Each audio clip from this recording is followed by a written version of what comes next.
بسم اللہ الرحمن الرحیم۔ السلام علیکم ناظرین، میرا نام قاضی بلال ہے اور آپ اس وقت مجھے QB چینل پر دیکھ رہے ہیں۔ آج کا ہمارا موضوع یوم دفاع کے بارے میں ہے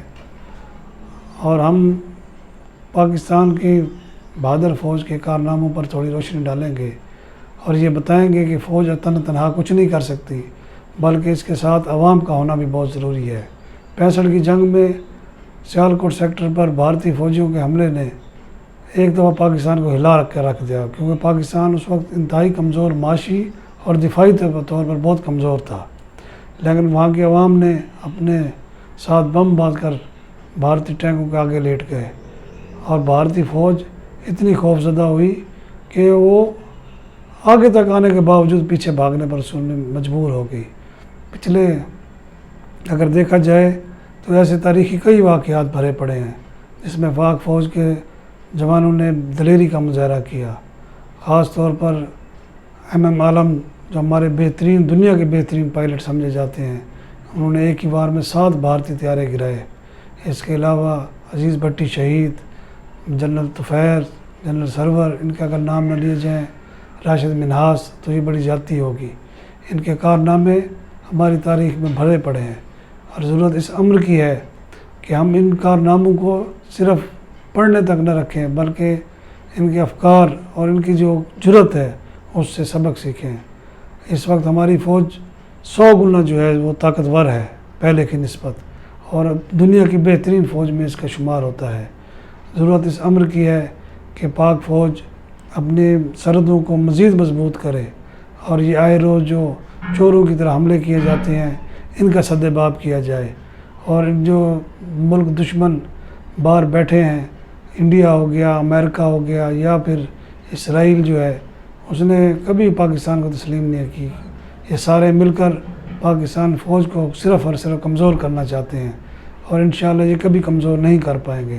65 کی جنگ میں جب پاکستان انتہائی کمزور پوزیشن میں تھا، مالی طور پر بھی اور فوجی طور پر بھی، لیکن ہمارے جوانوں نے زبردست مقابلہ کیا اور پاک فوج نے اتنی بڑی طاقت کو ناکو چنے چبا دیے تھے۔ اور اس وقت یہ حالت ہے کہ بھارت اب بھی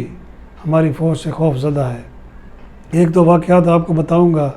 جنرل نصیر الدین بابر کا، کہ جب جب پیپلز پارٹی کے دور میں وزیر دفاع بھی رہے ہیں، وزیر داخلہ بھی رہے ہیں، KPK کے گورنر بھی رہے ہیں، انہوں نے زبردست، ان کا ایک کارنامہ ہے کہ وہ ایک جگہ گئے تو ان کے پاس صرف ایک پسٹل ہی تھا، تو انہوں نے 30 سے زائد سکھ فوجیوں کو گھیر لیا، تو انہوں نے کہا کہ آپ کو پاک فوج نے چاروں طرف سے گھیر لیا ہے، بہتر یہی ہوگا کہ آپ لوگ گرفتاری دے دیں ورنہ سارے مارے جائیں گے۔ اس وقت اتنا رعب تھا ہمارے فوجی جوانوں کا کہ انہوں نے جنرل نصیر الدین بابر کی سامنے 30 فوجیوں نے بغیر مزاحمت کیے ہتھیار ڈال دی اور گرفتاری دے دی۔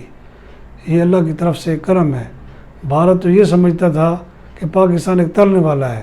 اور وہ ان کے جرنیل، ان کی کہانیاں تھیں کہ وہ جناب جا کے لاہور میں ناشتہ کریں گے۔ آپ کو ایک واقعہ اور بھی سناؤں کہ ان کا ایک جنرل بخشی جو بالکل پاگلوں کی طرح باتیں کرتا ہے، اس نے سچی باتیں کی ہیں۔ اس نے کہا کہ ہماری فوج جو ہے وہ بالکل ختم ہو چکی تھی، یہ پاکستان نے مار کے پاکستانی فوج اتنی کمزور ہونے کے باوجود انہوں نے انتظار نہیں کیا، انہوں نے 65 کی جنگ میں بھرپور جواب دیا اور ہم پہ حملہ کر دیا، اور ہمیں یہ ڈر ہو گیا تھا کہ اب دلی میں آ کر مسلمان جو ہے نماز پڑھیں گے۔ انہوں نے ہماری اتنی مار لگائی کہ سوئے بھارت کو جگایا۔ یعنی کہ آج بھی ان کے جو اس وقت کے جرنیل تھے، آج بھی پاکستانی فوج کی بہادری اور ان کے جو ہے کارناموں کو یاد کرتی ہے۔ اب اس وقت جو ہمارے قریب ترین اگر دیکھا جائے تو افغانستان میں طالبان جو ہے وہ انتہائی کمزور تھے، لیکن انہوں نے جذبہ ایمانی کے ساتھ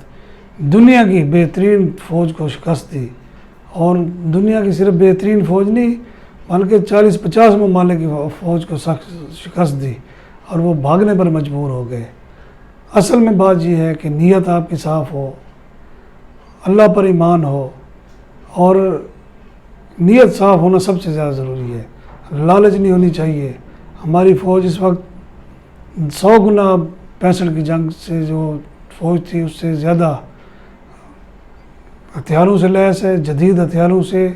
اور بہادری میں کسی سے کم نہیں ہے، دنیا کی بہترین افواج میں اس کا شمار ہوتا ہے۔ ضرورت اس امر کی ہے کہ ہم اپنے دفاع کو مضبوط کریں، سرحدوں کو مضبوط کریں، سیاست سے دور رہیں، تاکہ یہ سیاسی لوگ ہیں سیاست کریں اور فوج جو ہے اپنا دفاع کرے۔ اجازت چاہوں گا، اللہ حافظ۔